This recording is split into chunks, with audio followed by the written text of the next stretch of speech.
ವೀಕ್ಷಕರೇ ನಮಸ್ಕಾರ. ಕೇಂದ್ರ ಸರ್ಕಾರದ ವಿರುದ್ಧ ಸಚಿವ ಪ್ರಿಯಾಂಕ್ ಖರ್ಗೆ ಸಿಡಿಮಿಡಿಗೊಂಡಿದ್ದಾರೆ. ಮೋದಿ ಸರ್ಕಾರ ದೇಶದ ವಿದೇಶಾಂಗ ನೀತಿಯನ್ನೇ ಅಡವಿಟ್ಟಿದೆ. ಭಾರತದ ಬೆಳವಣಿಗೆಗೆ ಅಮೆರಿಕ ಸರ್ಕಾರ ಬ್ರೇಕ್ ಹಾಕಿದೆ. ಕೇಂದ್ರ ಸರ್ಕಾರದ ವಿರುದ್ಧ ಕಾಂಗ್ರೆಸ್ಸಿನ ಪ್ರಭಾವಿ ಮಿನಿಸ್ಟರ್ ಪ್ರಿಯಾಂಕ್ ಖರ್ಗೆ ಗುಡುಗಿದ್ದಾರೆ. ಮೋದಿ ಸರ್ಕಾರ ದೇಶದ ವಿದೇಶಾಂಗ ನೀತಿಯನ್ನೇ ಅಡವಿಟ್ಟಿದೆ. ಭಾರತದ ಬೆಳವಣಿಗೆಗೆ ಅಮೆರಿಕ ಸರ್ಕಾರ ಬ್ರೇಕ್ ಹಾಕ್ತಾ ಇದೆ. ಭಾರತವನ್ನು ಕಂಟ್ರೋಲ್ ಮಾಡ್ತಾ ಇರೋದು ಅಮೆರಿಕ ಉಪ ಕಾರ್ಯದರ್ಶಿ ಭಾರತ ಬೆಳೆಯೋದಕ್ಕೆ ಬಿಡಲ್ಲ ಎಂದಿದ್ದಾರೆ. ಚೀನಾದ ಮಟ್ಟಕ್ಕೆ ಬೆಳೆಯಲು ಬಿಡೋದಿಲ್ಲ ಎಂದು ಹೇಳಿದ್ದಾರೆ. ಮತ್ತೊಬ್ಬರು ತೈಲ ಖರೀದಿಗೆ ನಾವೇ ಹೇಳುತ್ತೇವೆ ಅಂತಾರೆ. ಇದು ಪ್ರಿಯಾಂಕ್ ಖರ್ಗೆ ಅವರ ಹೇಳಿಕೆಯ ಸಾಲುಗಳು. ಇದನ್ನ ಕೇಂದ್ರದ ಯಾವ ಸಚಿವರು ವಿರೋಧ ಮಾಡ್ತಾ ಇಲ್ಲ. ಯಾಕೆ? ಇವರು ನಮ್ಮ ವಿದೇಶಾಂಗ ನೀತಿ ಅಡವಿಟ್ಟಿರುವುದೇ ಇದಕ್ಕೆ ಕಾರಣ. ಪ್ರಧಾನಿ ನರೇಂದ್ರ ಮೋದಿ ಅವರ ಮರ್ಯಾದೆ ಹಾಳಾಗ್ತಾ ಇದೆ. ಅವರ ಗಮನಕ್ಕೆ ಯಾಕಿದು ಬರ್ತಾ ಇಲ್ಲ? ದೇಶದ ಮರ್ಯಾದೆ ಕೂಡ ಹಾಳಾಗುತ್ತಿದೆ. ಒಂದು ದೇಶದ ಪ್ರಧಾನಿಯ ಮರ್ಯಾದೆಯೂ ಮತ್ತು ದೇಶದ ಮರ್ಯಾದೆ ಎರಡು ಕೂಡ ಈಕ್ವಲ್. ಎಲ್ಲಾ ವಿಚಾರದಲ್ಲಿ ಬರ್ತಿದ್ದ RSS ನವರು ಈಗ ಎಲ್ಲಿದ್ದಾರೆ? ಮೋದಿ ರಾಜಕೀಯ ನಾಶ ಮಾಡ್ತೀನೆಂದು ಟ್ರಂಪ್ ಹೇಳುತ್ತಾರೆ. ರಾಜ್ಯ ಬಜೆಟ್ ಬಗ್ಗೆ ಮಾತನಾಡುವ ಜೋಶಿ ಯಾಕೆ ಸುಮ್ಮನಿದ್ದಾರೆ? ರಾಜ್ಯದ ಒಬ್ಬ ಪ್ರಭಾವಿ ಮಿನಿಸ್ಟರು, ಒಂದು ಪಕ್ಷದ AICC ಅಧ್ಯಕ್ಷರ ಮಗ ಪ್ರಿಯಾಂಕ್ ಖರ್ಗೆ ಹೇಳೋದು. ಸೊ ಈ ಬಗ್ಗೆ ಮಾತನಾಡಿದರೆ ಕೇಳಿಸ್ಕೊಳ್ಳಿ. ಸ್ವಲ್ಪನ ಕೇಂದ್ರ ಸರ್ಕಾರಕ್ಕೆ ನಾಚಿಕೆ ಇರಬೇಕು. ನಮ್ಮ ಇಡೀ ವಿದೇಶಾಂಗ ನೀತಿಯನ್ನು ಅಮೇರಿಕಾಗೆ ಅಡ ಇಟ್ಟಿದ್ದಾರೆ. ನಮ್ಮ ಗೌರವವನ್ನು ಕೌಡೆಕಾಸು ಕಿಮ್ಮತ್ತು ಕೊಡ್ತಾ ಇಲ್ಲ. ಇವತ್ತು ಯಾರು ನಿಮ್ಮ ಇನ್ನೊಬ್ಬರು ಮಿನಿಸ್ಟರ್, ಇಂಧನ ಸಚಿವರು, ಅಲ್ಲಿನ ಇಂಧನ ಸಚಿವರು, ಅಮೆರಿಕನ ಇಂಧನ ಸಚಿವರು ಹೇಳ್ತಾರೆ, ಭಾರತ ದೇಶ ನಾವೇನು ಹೇಳ್ತೀವಿ ಅದು ಮಾಡ್ತಾರೆ. ಸದ್ಯಕ್ಕೆ ನಾವು ಅವರಿಗೆ ರಷ್ಯಾದಿಂದ ಆಯಿಲ್ ತಗೊಳಕ್ಕೆ ನಾವು ಬಿಟ್ಟಿದ್ದೀವಿ ಅಂತ ಹೇಳ್ತಾರೆ. ಯಾರಿದು ಹೇಳ್ತಾ ಇರೋದು? ಹಾದಿಗೆ ಹೋಗೋರು ಬರೋರಲ್ಲ. Ministers in the American government ಎಲ್ಲಿ ಹೇಳ್ತಾ ಇದ್ದಾರೆ? ಅಮೇರಿಕಾದಲ್ಲಿ ಹೇಳ್ತಾ ಇದ್ದಾರೆ, ಪ್ರೆಸ್ನಲ್ಲಿ ಹೇಳ್ತಾ ಇದ್ದಾರೆ, ಇಲ್ಲಿ ನಮ್ಮ ನಮ್ಮ ಡೆಲ್ಲಿನಲ್ಲಿ ಹೇಳ್ತಾ ಇದ್ದಾರೆ.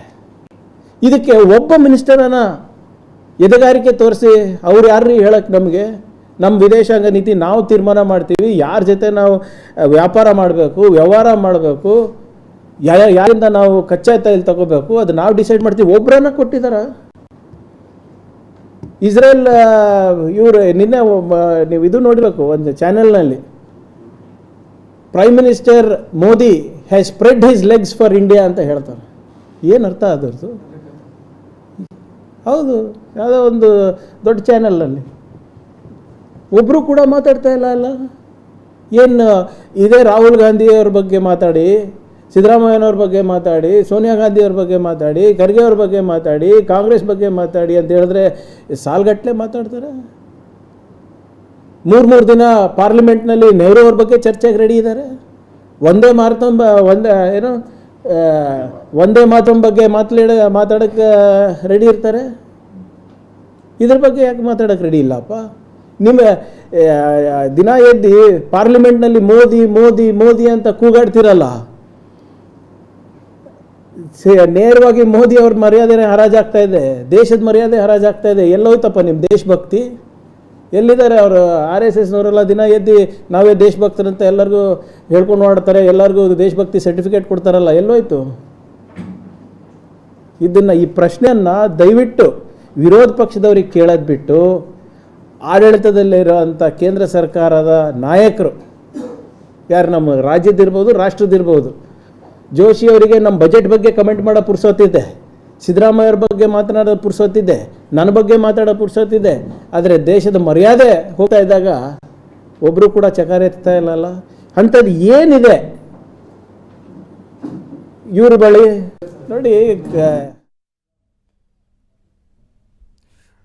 ದಿನಕ್ಕೆ 40 ಬಾರಿ ದೇಶ ಧರ್ಮ ಅನ್ನೋ RSSನವರೆಲ್ಲೋದ್ರು. ವಿದೇಶಾಂಗ ನೀತಿ ನಡವಿಟ್ರು. ರಾಜತಾಂತ್ರಿಕ ವ್ಯವಸ್ಥೆಯನ್ನೇ ಬುಡಮೇಲು ಮಾಡಿದ್ರು ನರೇಂದ್ರ ಮೋದಿ. ದೇಶ ಅಂದ್ರೆ ಪ್ರಧಾನಿ, ದೇಶ ಅಂದ್ರೆ ನರೇಂದ್ರ ಮೋದಿಗೆ ಅವಮಾನ ಆಗೋದು ಒಂದೇ, ದೇಶಕ್ಕೆ ಅವಮಾನ ಆಗೋದು ಒಂದೇ ಅಲ್ರಿ. ನಮ್ಮ ಸ್ವಂತ ಮನೆಯ ಆರ್ಥಿಕ ಲೆಕ್ಕಾಚಾರಗಳನ್ನು ಹಾಕಬೇಕಾಗಿರೋದು ಮನೆ ಯಜಮಾನ.